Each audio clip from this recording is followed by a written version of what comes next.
Welcome, welcome. You're tuned in to the Crew Podcast and Media Network, where voices rise, stories shine, and purpose meets the world. Welcome to the Crew. Come on in. This is where it starts. We are the change. We are the change. Right here in our hearts. Welcome home, welcome through. There's a place for you. The Crew around the world, lifting every voice too. We make space for the voiceless, hope for the undeserved. Real talk, real stories. Every voice deserves to be heard. Streaming live, we on the move. Facebook, Twitch, Kick, YouTube. From the mic to the nations, we build transformation. Change begins with us. Faith, purpose, power, trust. Seen around the world tonight. The Crew shining bright. Come on in and this is where it starts.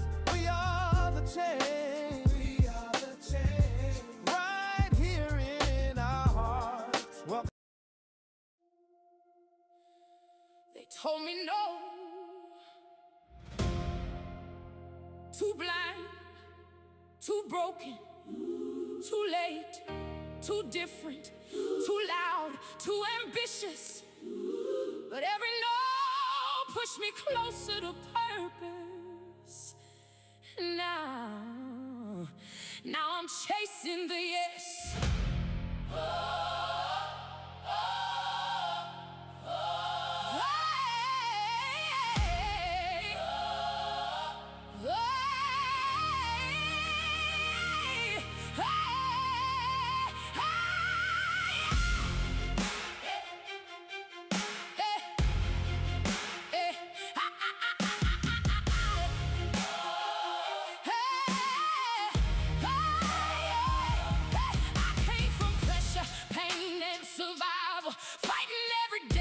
To keep revival, built from the dirt, but I still rose higher. Walking through storms, but I still kept fire. They said my dreams were way too big, said I should quit, said this was it, but every closed door made me stronger. Every setback only made my vision larger. I got purpose running through my veins, breaking every curse, every chain. To my family prayers, and I refuse to die in fear. No, it's not a stop sign. No, it's just a test. And every mountain in my way is pushing me to destiny. Next, I'm chasing the yes, running with faith inside my chest. No fear, no limits, no regret. The devil can't stop what heaven blessed. I'm chasing the yes, breaking every chain that held me back. Built from pain, but I won't collapse. I was born to rise, and that's a fact. I'm chasing the yes, yes, yes, the yes, yes. I'm chasing the yes, yes, yes.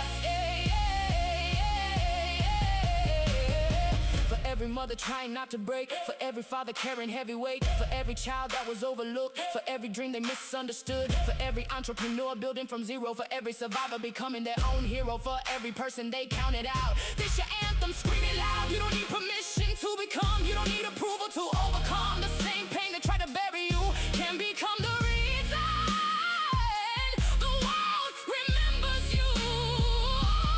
I am the cycle breaker. Woo! I am the curse destroyer. Woo! I am the builder. I am the chosen one. I didn't come this far to quit now.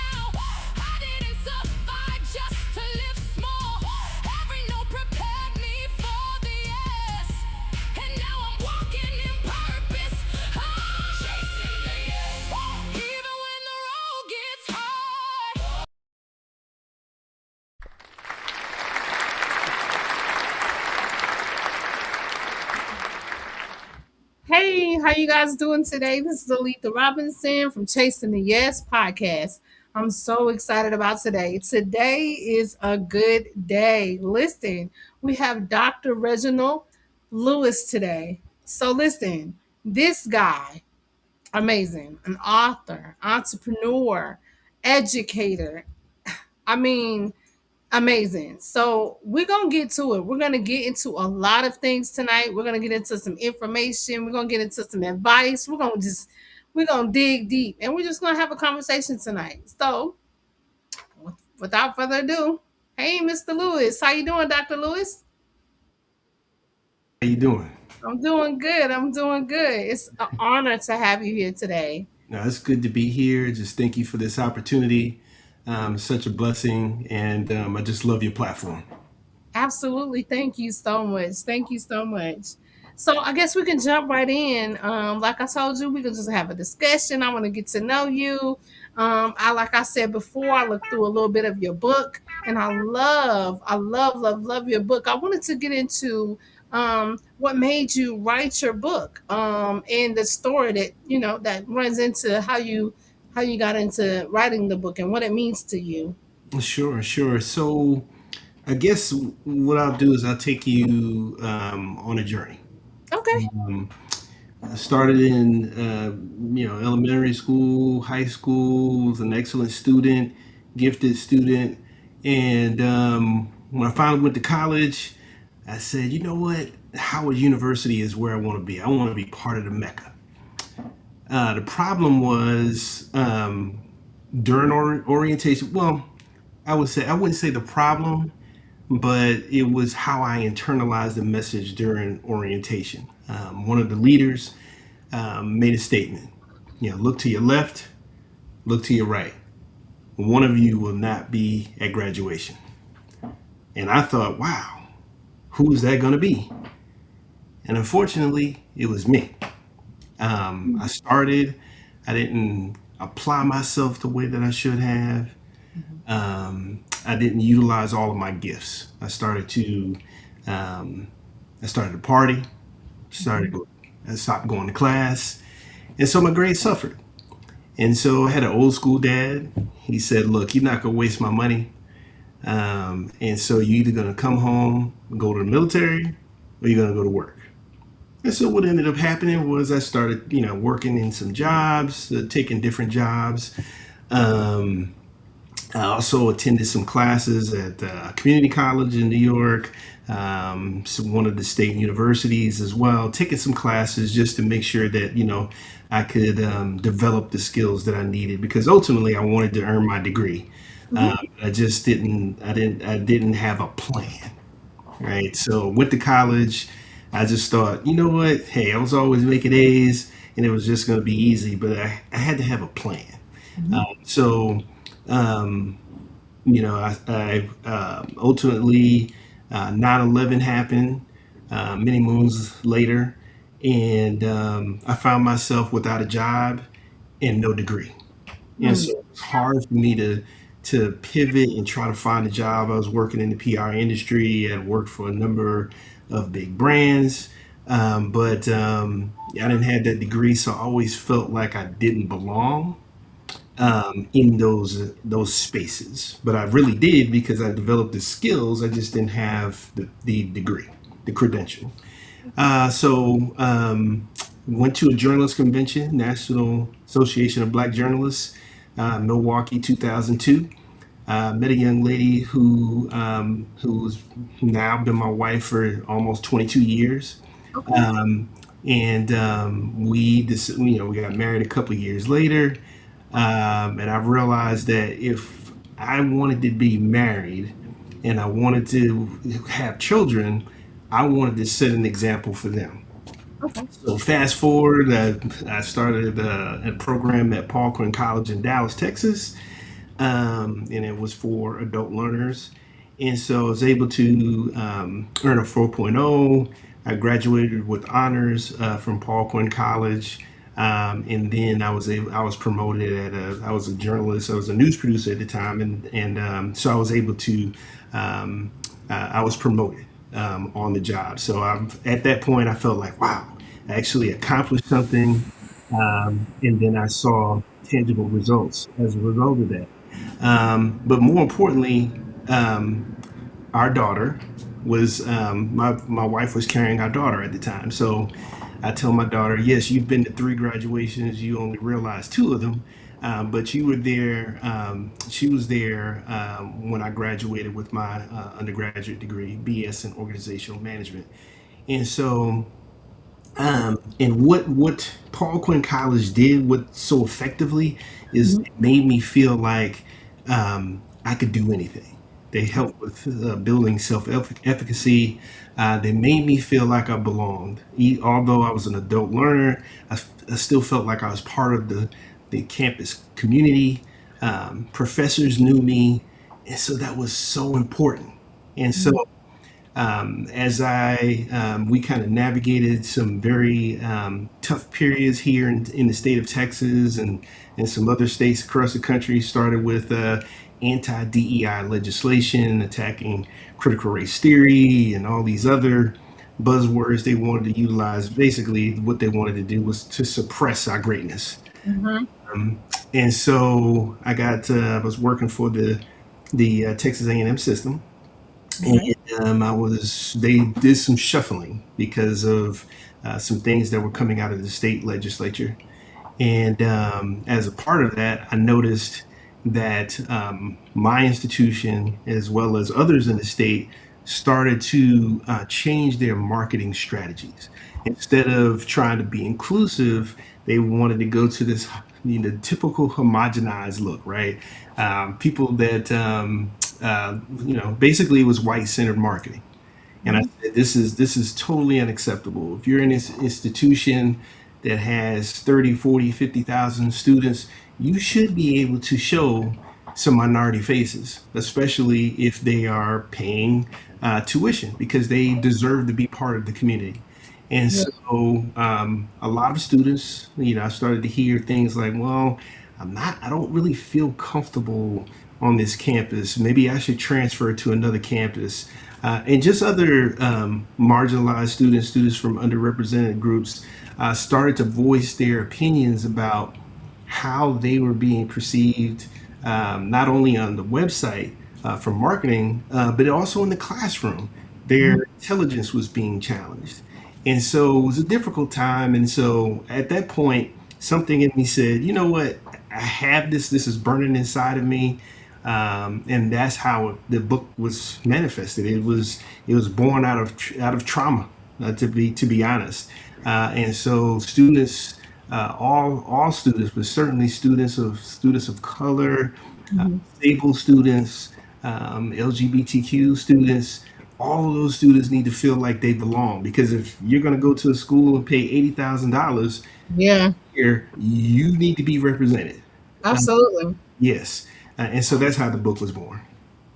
And that's amazing. That's awesome because you're right. I mean, a lot of the times in different, so I'm disabled and I'm a minority as well. So we have to have some type of inclusion. I don't care what nobody says. They can say what they want to say, but we do want to feel included. I don't care what area, what LGBT, I don't care. You know what I mean? We all want to have some type of inclusion. So I felt it when I read the title of your book. You know what I mean? The belonging is the brand. Like I really did. When you're able to be a part of something or you feel as though you're a part of something, it gives you a purpose. So I understood that very well. Thank you. um, your career has taken you through marketing, communications, higher education, and even organizations. I'm gonna mess it up.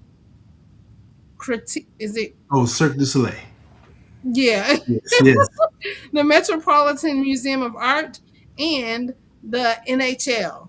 Hmm. So, what lessons from those experiences can entrepreneurs take to build stronger businesses and brands? Okay, the first thing I would recommend is being able to control your narrative. Okay. Okay, Storytelling is very important, whether that's you're sharing the fact that you launched a new product or new service, or you're trying to, pitch to a multi-billionaire for some VC funding. You need to control your narrative, because once the media, because I, like as I mentioned, I work for the media. I was a news producer. Once a journalist is able to take control of that and shape it, then that has a negative impact on your overall brand. And so what you want to be able to do is to establish that culture. And you do that by having a strategy. Some people may say have a business plan. You can have all of those elements, but once you have that strategy, you have to be fearless, excuse me, Fearless. Yeah. in executing.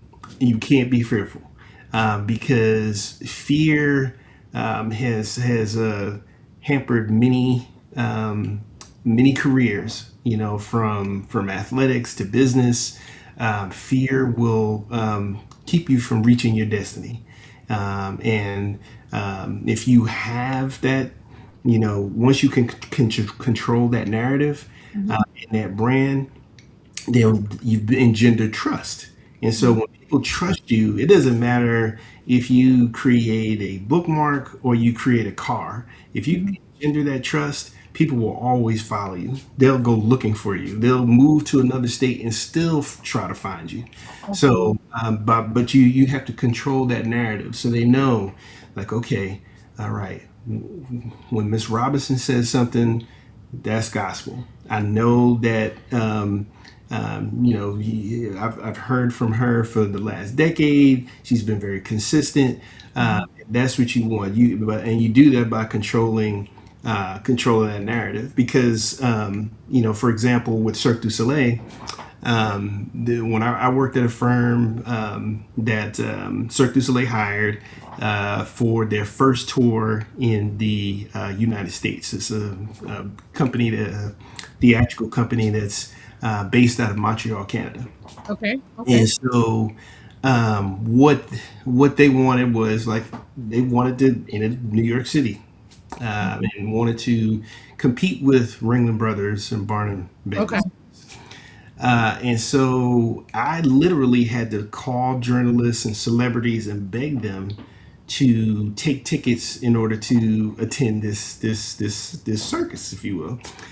So I'm talking to agents, like, I'll give you a client 12 tickets, 14, 20, however many tickets they need, but I just need you all to attend some of these performances.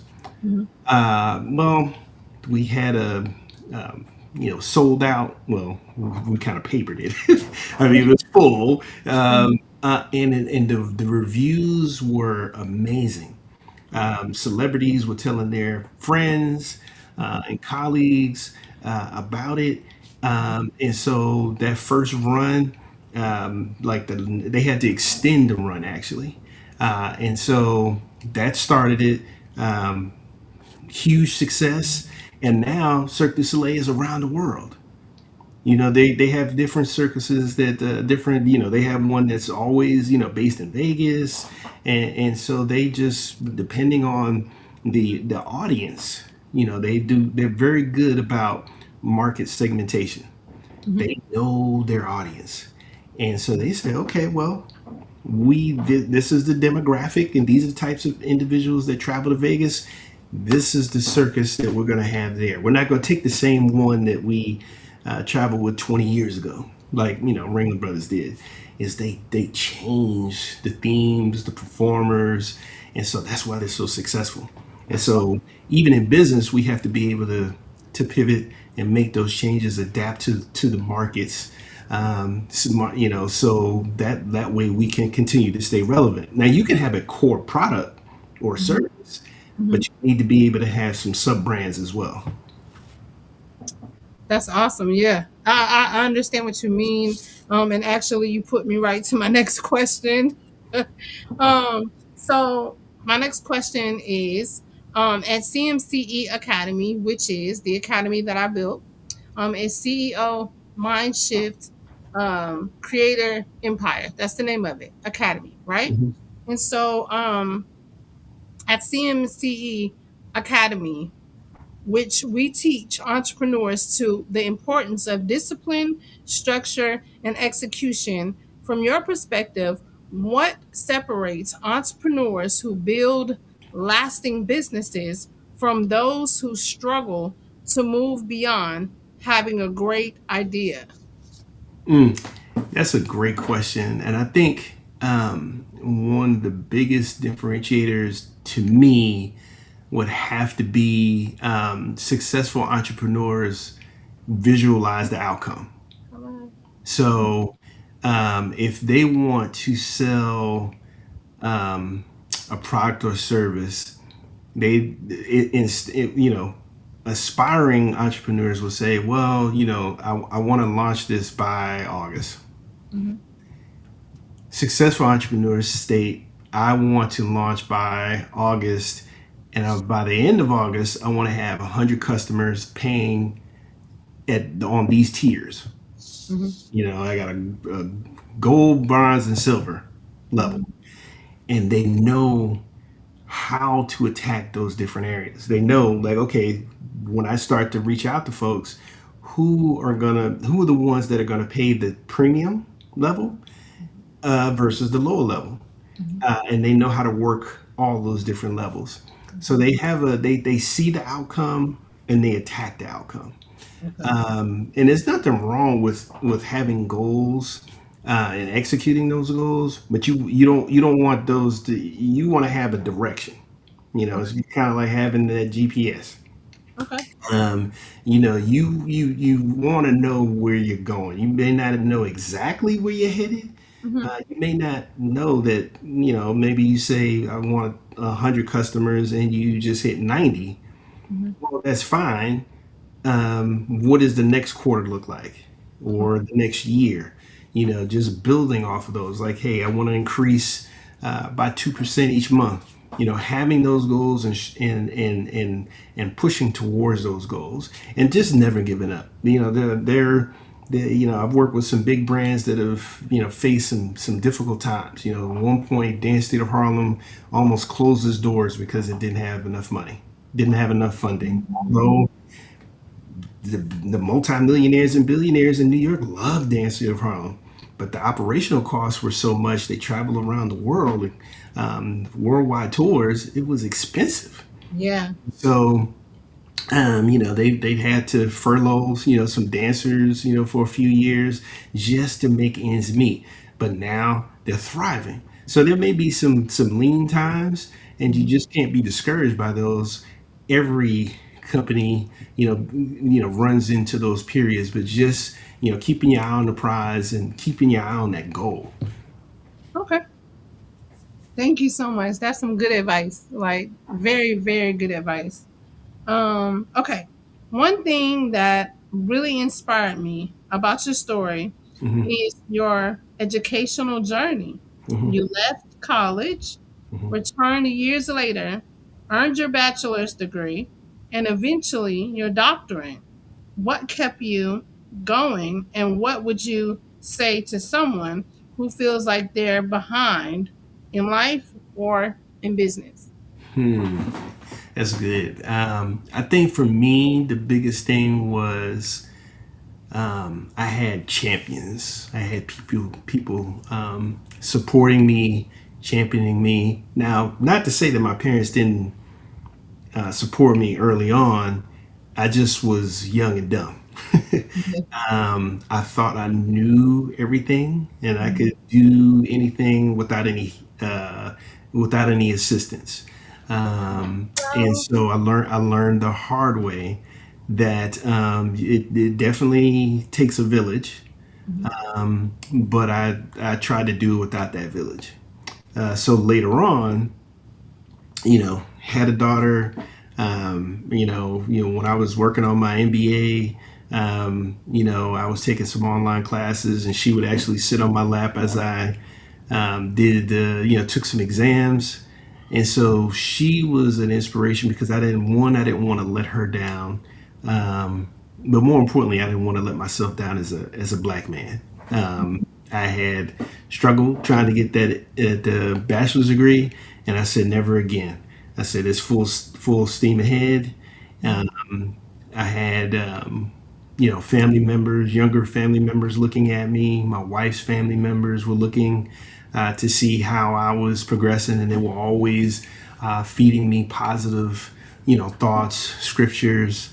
They would show up to events. If I did presentations, they were there. So just ensuring that and everyone, folks may not have that support system, but you have one champion. It could be a coworker.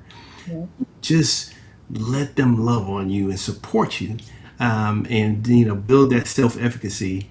But then also find those when you're in the collegial environments, finding your people on the campus. And that could be from student organizations, maybe working in the president's office, or finding some administrators you can connect with. But try to plug in to a couple of organizations, one that even stretches you. It may not be one that you're really connected to, aligned with, but you may learn something and find new advocates that you may be able to utilize for future endeavors. Once you graduate and you're in the workforce, you may end up working with some of those individuals. Okay, and so I have a follow-up question behind that, because like you said, it can be two different ways, right? You can not have the community, and you could have a community. What would you tell the person that does not have the community and all they have is themselves pushing them to do this? I mean, I'm gonna say me, for instance, right? It's just me, and I am doing this everything that I am doing or I am accomplishing or completing is I'm doing it. I'm pushing myself, right, to do these things. What advice would you give me? Because sometimes I wake up and be like, you know what? I don't know if I can do it today. I Yes. want to give up. I'm not gonna lie, I do have those times. But what advice would you give me if you don't have that? Now I do have friends. I do have friends that say, you're doing a good job. You're doing but as far as a village or a community, I don't have that. So what type of advice would you give me? Sure. I would say that just connect with individuals. Like, okay, for example, if you're having a rough day, you can't work on an assignment. You may want to bounce something off someone. Contact somebody like me. The people you interview, people you come in contact with, create your little network, right? Create your little group chat and just say, look, I'm working on a paper. Can one of you, review something, or I may want to bounce an idea off of someone. And then that way you just kind of, extending that net, right? Yeah. Or even if you're taking classes and they may be online classes, connect with somebody, in your class, Okay. and just say, I like your work. I think your work is something that I can relate to or respect or something like that, and just say, look, can we work together on something, or can we just like get some coffee, or the virtual chat, or whatever the case may be. Is just being open to those conversations. All Okay. right. It's almost like when you start a new job, and you got it on your own. No one connected you, and you have to start building your network at work.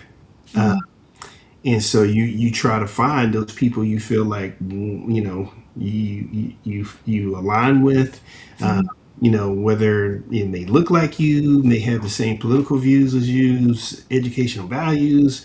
But as you start to build that network, now it becomes a case of you turn and you have 30 or 40 people cheering you on. for one reason or another, or it may be one season. You may say, hey, I'm working on this, my thesis, and I need 10 people to look at it. And you have those 10 people. And it's just, like I said, I'm totally open to working with you, helping you, cheering you on, because, like I tell people, once you make it, you reach back and you bring somebody with you. Absolutely. Absolutely. Thank you so much for that. I really appreciate it. You're welcome. Okay, so the next question is, if you were helping me build the curriculum for CMCE Academy, what are the three most important lessons every new entrepreneur should learn before they focus on growing or scaling their business? I would say find out all of the, you know, trademarks, licenses, all of the the legal things. Try to find out, you're going to do an LLC, sole proprietorship, figure those things out, iron those things out early.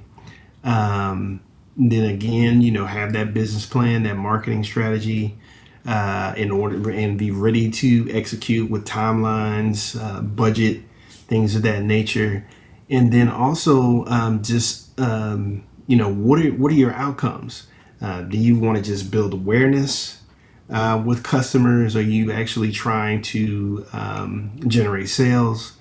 Because at that point now you're looking at calls to action. What do you want them to do? Do you want them to download something? Do you want them to click and buy immediately? Lead generation. So once you have those things figured out, then you can kind of build your funnel in order to achieve those respective goals. As I mentioned before, you may have 3 tiers of membership, if you will. And once you have that funnel, you realize, okay, this is how I attack each tier, and fill those spots. Okay.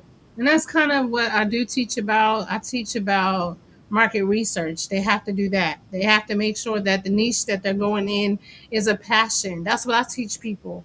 Mhm. If you're going to have a niche, you have to teach in your passion, because if you don't, and it's just something that you feel will make money only, then you won't have the heart and the passion to continue. And a lot of people, or a lot of entrepreneurs, end up doing that, and it's just about the money and it doesn't last. Or Yeah. if it doesn't last, they are miserable in what they do, but they love the money that they're making, right? Mhm. And so to me, it doesn't make sense. So that's the thing that I teach. When I am teaching people, when I'm coaching, that's what I teach them about.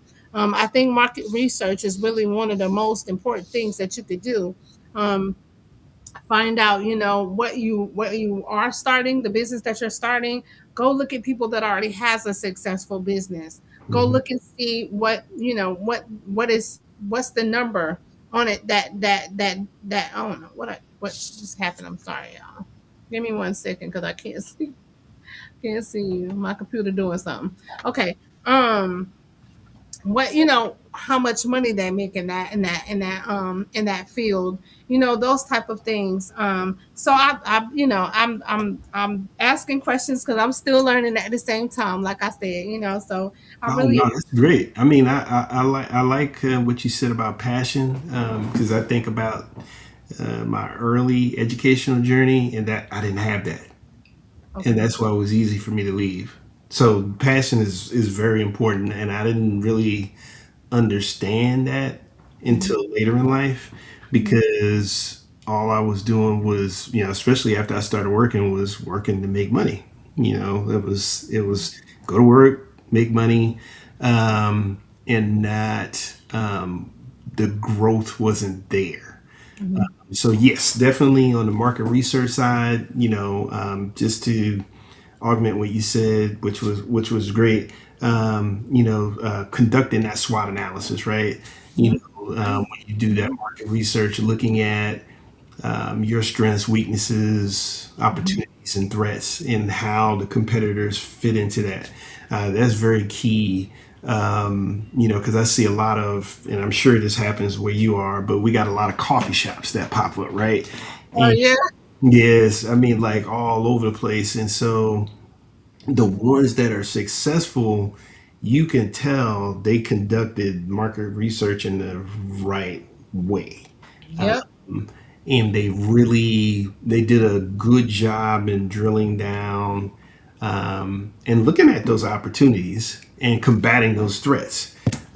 Like from like a Starbucks, right? Like Starbucks has market share, but it's probably gonna stay where it is because those customers are kind of baked in. Yep. They're loyal. Yep. There's so many people that want something different. Hmm. And so the ones that are successful really, you can tell they've done some good market research. It was deep and it was rich. So yes, you're absolutely right on that marketing research. Yeah. Thank you so much. This is the last question that I have, but I have a couple of bonus questions as well if you got the time. Oh, I do.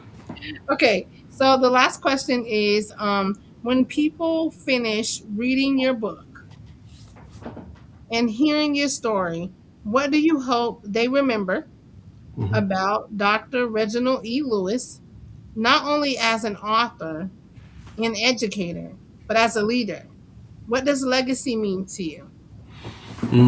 Wow, that's powerful. I think as far what I want individuals to walk away with is that I am committed to inclusivity. Inclusive marketing is what I breathe, eat, breathe, sleep. Inclusive marketing because I try to center the voices that are not commercialized. I want to make sure that all students, all individuals feel like they belong. Even if they don't come to my campuses, I want them to feel like they belong in higher education. I don't want young black men to feel like they don't belong. Like I only if I'm not being recruited for athletics, I don't deserve to be on that campus. No, you do. Yeah. You could take a different route.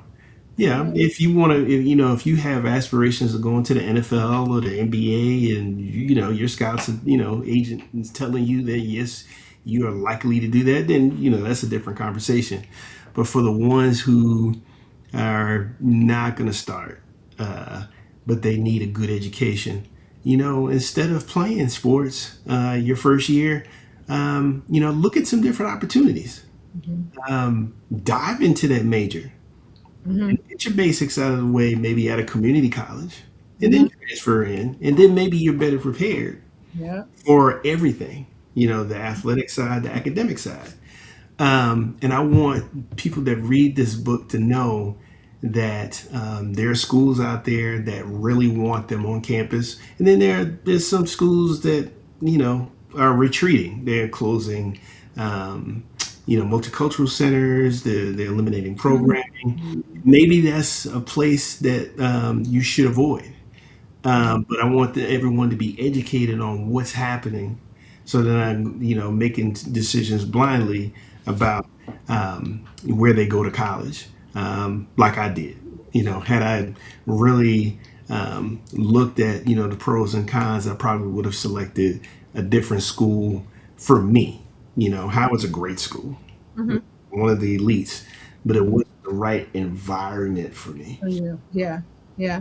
And I think that goes hand in hand with your passion. You have to be around people that has the same, they say that you need to be around people that has the same drive as you, that Hmm. has the same dream as you. You know what I mean? And that will Yes. help you get to, like you was talking about, the end of knowing what the end part. You know what I mean? You knowing where your end result is at. You have to be around those type of people. So I absolutely get that as well. So this one is going to be rapid fire. I have like four questions really quick. Sure. Okay, so my bad. What's one marketing mistake you see entrepreneurs make over and over again? I would have to say the storytelling piece, um, because they try to control it in a way. Okay, so if when they hire someone to handle the marketing, Mm-hmm. they try to control it and they Mm-hmm. get in the way, Mm-hmm. and they don't allow the expertise to actually unfold. They're impatient. They want results like yesterday.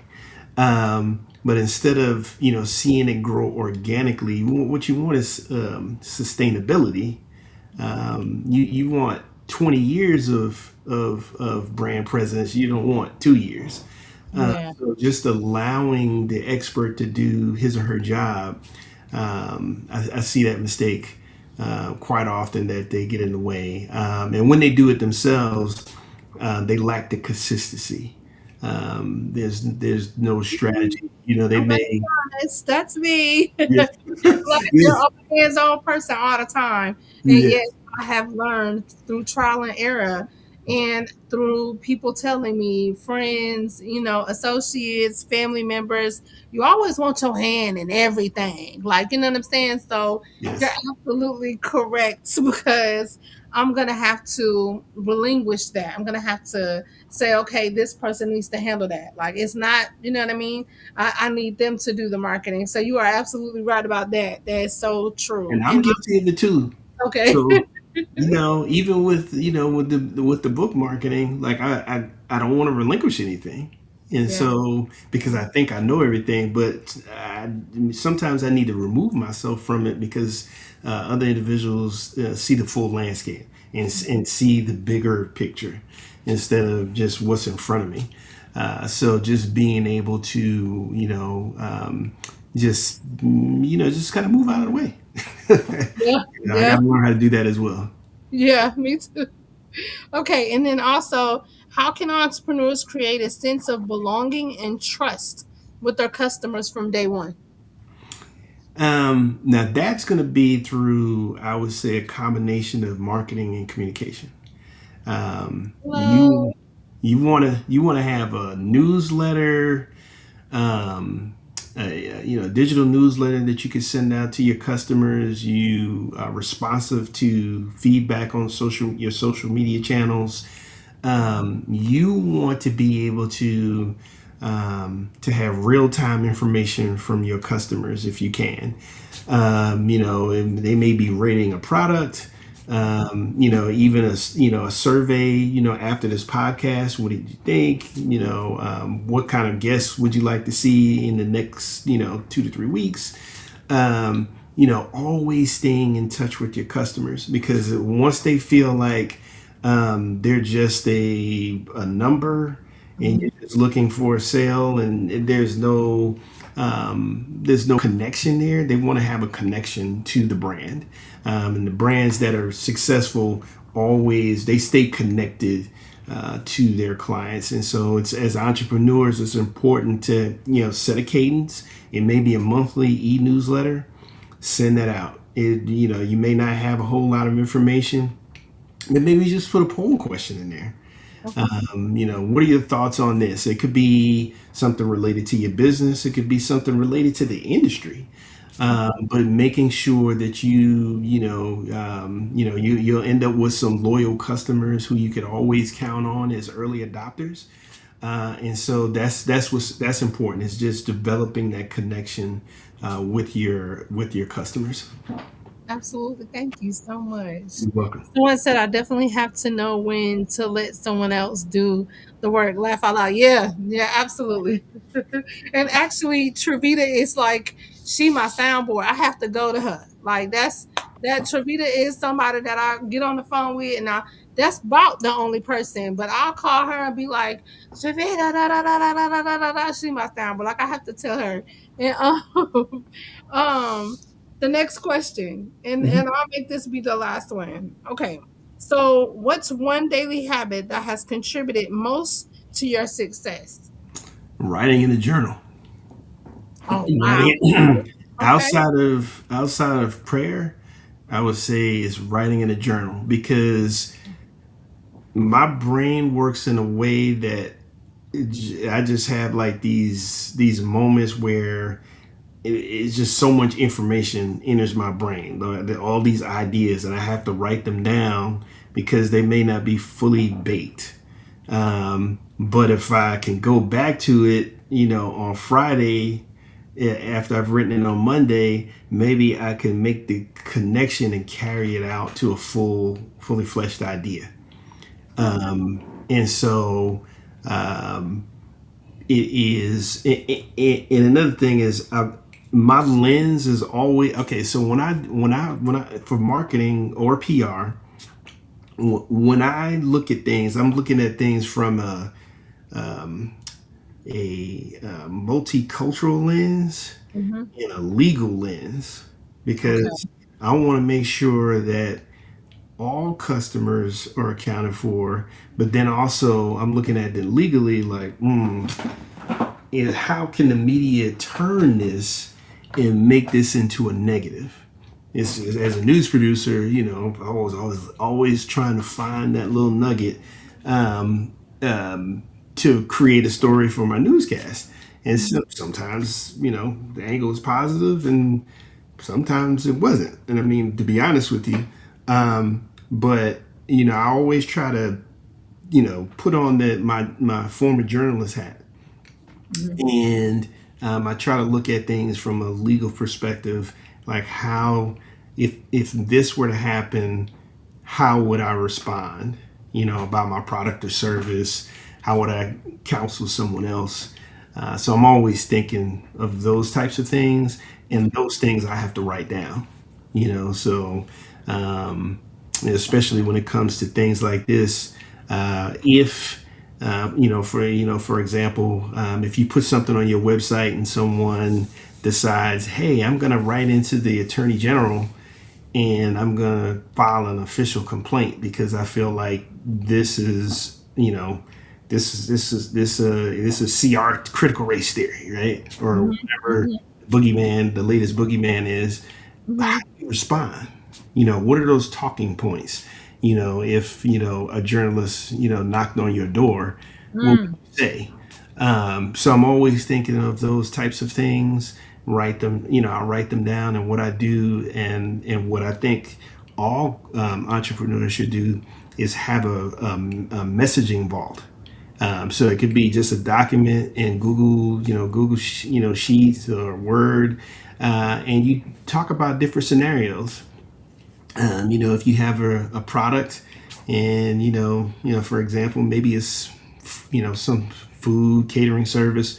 What happens if somebody gets sick? Somebody eats lettuce, and then they, end up having some issues, and they find out it came from my food. Like, how do I respond to a journalist coming asking me why I continue to use lettuce when there's a recall? Mm. So I'm always thinking ahead. Yeah. So as an entrepreneur, you should have that messaging vault. That's how you control your narrative, is that when they come to you, you're able to deliver those messages, and not get thrown off track, or they can't take advantage of you, and get it by getting that upper hand. Okay. So I got two more questions. I thought I was done. I'm sorry. I got two more questions. It's Our short. way.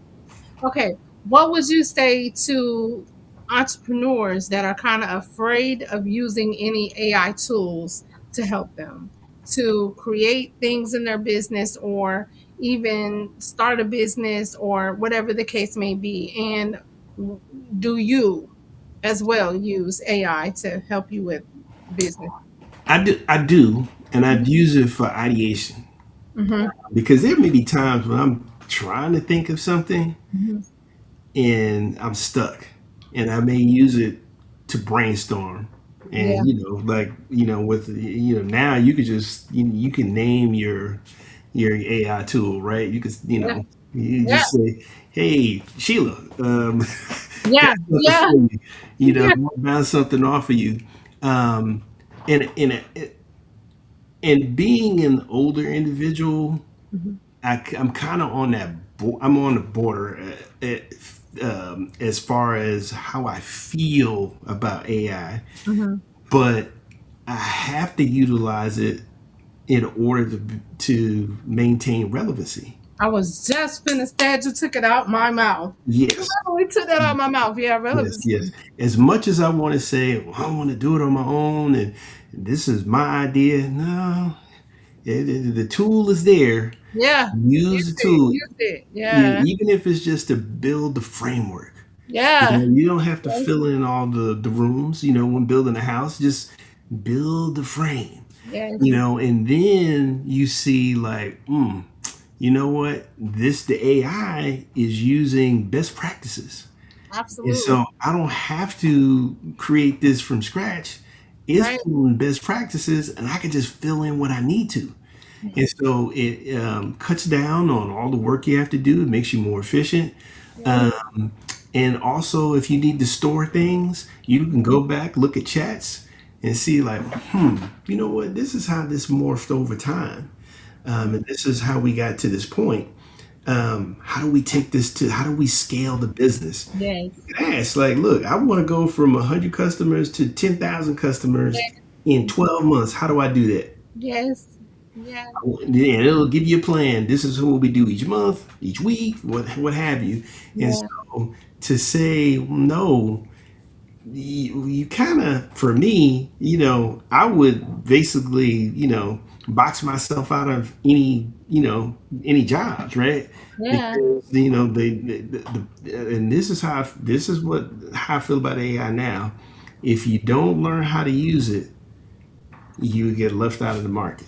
Yes. You get left out. And Yeah. so now, if it's like, hey, you know, write my book, that's different, right?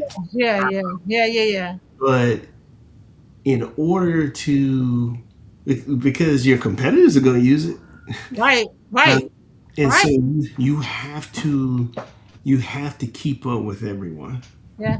Now I don't, I'm not for like kids using it in class and things of that nature. Yeah. Yeah. But I mean, I could see like if they're doing homework and they got to read something from like the early 1900s. I mean, hey, we went and got Cliff Notes and other things to kind of break things down for us. So, I mean, I don't see a problem with it. But as far as like completing assignments and like, I'm not with that. But from a business standpoint, you got to use the tools that are available. Yeah, and you have to use tools that your competitors are using. And Hmm. that's literally what I teach too. I teach people, but I teach them how to use multiple platforms of AI to use them together as a whole or as a team. So they'll know how to use all of them, and each Yes. one of them has a separate type job, right? Right. Hmm. So that's what I teach also to entrepreneurs or people that come in and say, well, I don't even know how to use AI. I hold AI classes. I teach them about, what to do with it. Chat is for this, Manus is for this, Claude is for this, and how you can use it in different ways. And you can build things faster. You don't have to, try to figure everything out by yourself. Like you said, the Hmm. ideation, like you having the ideas. If you don't have the ideas, you can speak something into chat and say, okay, this is what I'm thinking, this is what I want to build, and it automatically gives you a framework of what you can, what you can develop literally in a couple of weeks to a couple of months, right? Yes. Yes. um so I teach that as well. Okay, and then so if you could give every entrepreneur right now that's listening some advice that could help them this week, what would it be? Mm, I would say share your story with your local media. Okay. And I say that as a former news producer because newscasts have an audience of at least 150, 200,000 homes, depending on where you live. Okay. you can reach those homes with one story. You can repurpose that story, share it on socials, put it on your website, reference, you can even in your marketing materials, as seen on NBC 15. That's how you use the media to your advantage. You enter 200,000 homes. If you paid for it, you'd be spending you know a lot of money in order to advertise for that type of market share. And again, if it's a really good story, you may be in Atlanta, Georgia, where the story originates. But then, the NBC affiliate in New York or LA or Chicago, they may pick up that same story. So now you're spreading your network, and then once you realize you're in those markets, then you could do some targeted marketing. Yes, yes, that's good advice. Thank you. Thank you so much. So, Now, can you tell everybody how they can get a hold of your book? They can get information from you, they can get in contact with you.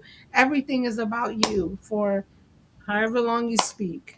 okay, sure. Thank you, Ms. Robinson. I appreciate it. So, if for anyone interested in belonging as the brand, they can go to my website, drreginaldlewis.com, reginaldlewis.com.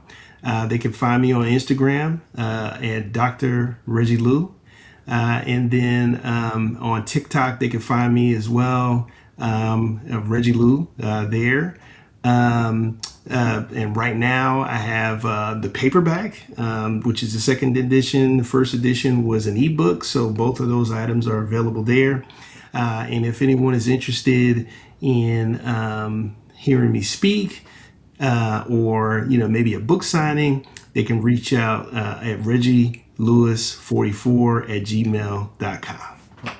Okay, do you have any services or anything like that you do other than Yeah, I would say, media relations. If anyone is interested in developing a plan to work with those media outlets, Okay. I can certainly help with that.